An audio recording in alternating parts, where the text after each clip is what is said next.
Hello, hello, beloved. It's always good to know that you receive from the Lord the increase of life, and don't be so focused on it's Egypt, it's wilderness, it's Canaan. Sometimes for to help our understanding, we have to kind of break them down. It says to righteously divide the word. But we are His, we are the Lord's. What He started, He will complete it.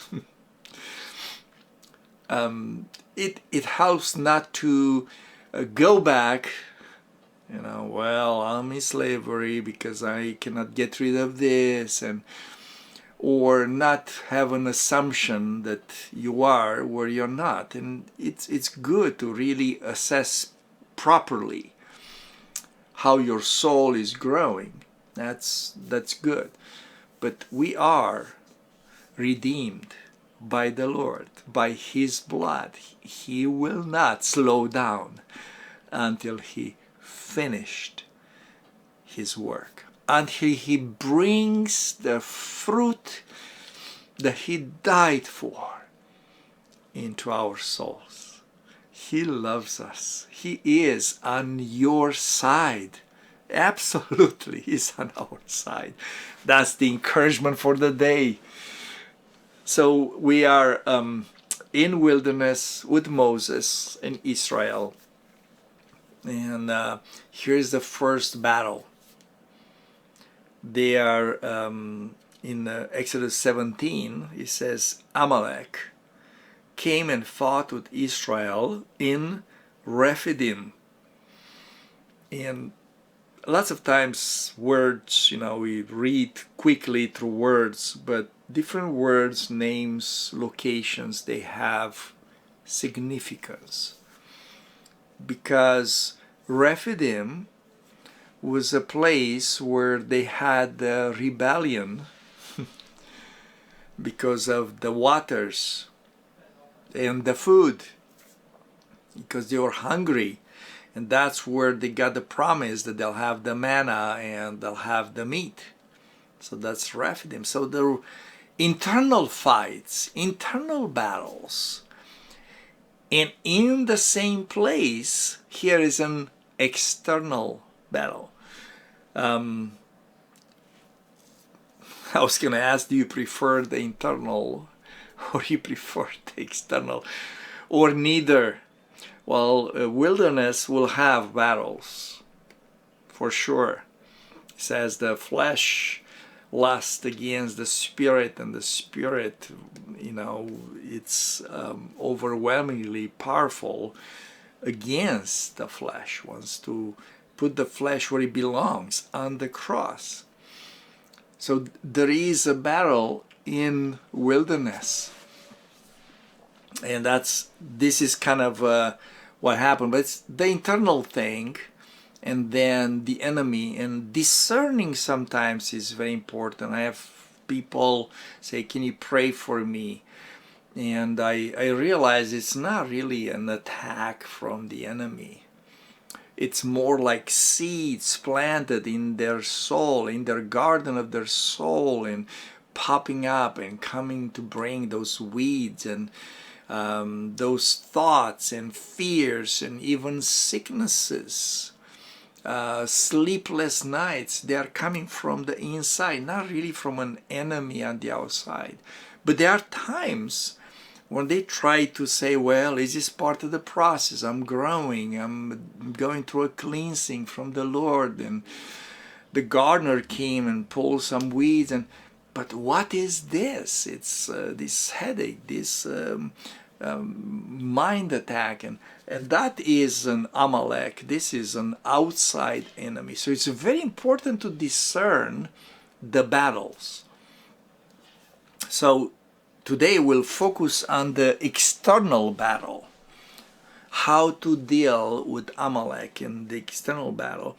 And this is a battle we're gonna really watch what happened with Moses. because this particular battle was won through intercession. So different things are solved in different ways, right? The complaint, the hunger of the people, the internal battle with unhappiness and things were not solved through intercession, but through miraculous provision. And that's God's solution. So it's very important to know how to receive the solution for different type of things, but this one was solved through intercession. So few things I learned, and we learned together, from what Moses did. First of all, he went up on a mountain where he could see the battle from. The position of intercession, it's important. Sometimes we try to get into intercession, but we are still in the valley. All these thoughts, all the pressures, everything is still on us, and we try to do intercession, and we end up trying to solution problems and talk to someone and do something and go places, and it's not intercession. That's, you are in the valley. If the solution is intercession, you have to isolate, you have to separate yourself and go to a place where you can see the battle from. Exodus 17:9, Moses said to Joshua, choose us some men and go out, fight with Amalek. Tomorrow I will stand on the top of the hill with the rod of God in my hand. So Joshua did as Moses said to him and fought with Amalek. And Moses, Aaron, and Hur went up to the top of the hill. Clear direction. And if you work with some other people, do not assume that everybody is going to know his role. Not everyone is to come with you on the top of the mountain. Some of them will stay in the valley and do the practical fight or battle or do things. Right? You might have to really give clear instructions from the Lord with wisdom on what everyone should do. Very important. But Moses knew his part and also knew Joshua's part. Okay. The second thing I learned from Moses was, so one is position. A second is he knew the battle is won from top down. Therefore, the hands had to be lifted up as the battle was determined from above. With the staff, with the rod of God, the hands had to be lifted up. Because he knew that from above, the battle is won on the ground. Verse 11, so it was when Moses held up his hand that Israel prevailed. And when he let down his hand, Amalek prevailed. Moses' hands became heavy. So they took a stone and put it under him, and he sat on it. And Aaron and Hur supported his hands, one on one side and the other one on the other side. And his hands were steady until the going down of the sun. Wow! See, the Spirit is the place that the battle is from. We are life-giving spirit. Our top-down battle is actually inside out. Because the top is on the inside of us.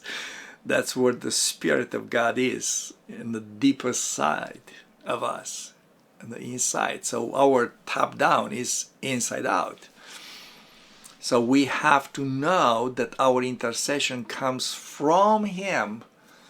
It's a Spirit-led, and it blesses what's happening down in the valley. It's interesting how directly related were things that happen in the valley, and we know this. Our battle is not with flesh and blood, but flesh and blood will change their position and relations because the spiritual changes. So things start from the spirit and influence. So for us, we come from the spirit through the second heaven. And that's where the battles are decided most of the time. Not in the world, not with politicians, not with different type of fights there, but in the second heaven. And second heaven is not influenced from your soul, from your decisions that you like this and you don't like this, and you like this thing and you don't like that thing. You cannot fight from that place. You have to find from the third heaven, from the Spirit of God, and that is the intercession. And you are in peace. Your soul, particular soul, is in rest. That's why Moses had to sit down. They got the rock and he was sitting down. His soul was in rest, as intercession, as the power of the Spirit of God was coming through his soul like a viaduct, like a vessel, was coming into the valley, into the outside. That's how you know that you are not from the second heaven. You are not from the soulish battle, but you are on the inside, blessing, bringing the blessing, the river of living water coming through the second heaven, through your soul at rest, and changing circumstances in the world, on the earth. Okay, very important, and we learn that and we apply that from inside out. And the third thing I learned from Moses, and I like to notice this, it does not show that the Lord was telling Moses what to do. Moses, there's something about this. He knew the power of the staff, the rod. He had experience with that since the burning bush. He understood the spiritual battle from top down because he saw that. He saw that with the Egyptians. He saw that when God judged the gods of Egypt. He knew that, and knew his authority to determine the end of the battle. I love what's happening with Moses.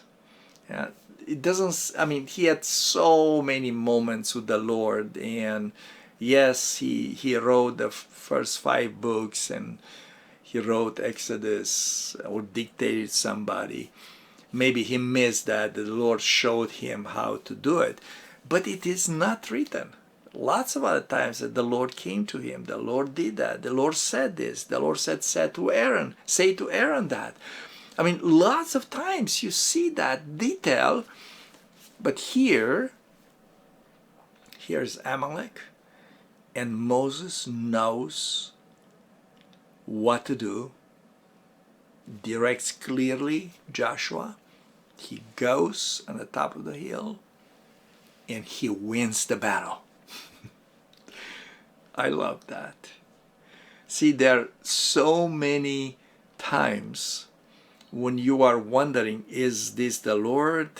And somebody stops you, is like, did the Lord tell you to go to that place? Did the Lord tell you to do that? And if you are checking. It's like, I don't think I heard a voice. I don't think that he directly said, go and talk to Val. But I know that when I started to talk to him, it was the Lord. It was a setup. He prepared that. I knew I have to do it. So, see, it's this kind of coming together. Right? One Spirit. He who comes to the Lord, one with the Lord. It's one Spirit where you don't quite know where he starts and you continue, because it's your voice that says that, and you start, he continues, because you seem to leave things unfinished. You planted a seed and you even forgot you said that, and the Lord continues the work, and the person comes and harvest comes. Like, wow, since then my life was changed. It's like, since when? Because you started, he continues. It's him in you, and it's you in him working together. I love to see this in Moses. There was this kind of coming together where he knew what the Lord wants him to do. A special place. And keep learning. Go read Exodus 17 and learn more about that battle. Yes, it's a battle from outside in the wilderness, but I want you to learn from the soul of Moses how to deal with that battle. And you are going to do it not for yourself. You're probably going to do it for other people struggling in wilderness, and you'll bless them, you'll help them, you'll love them. So receive that from the Lord. Amen.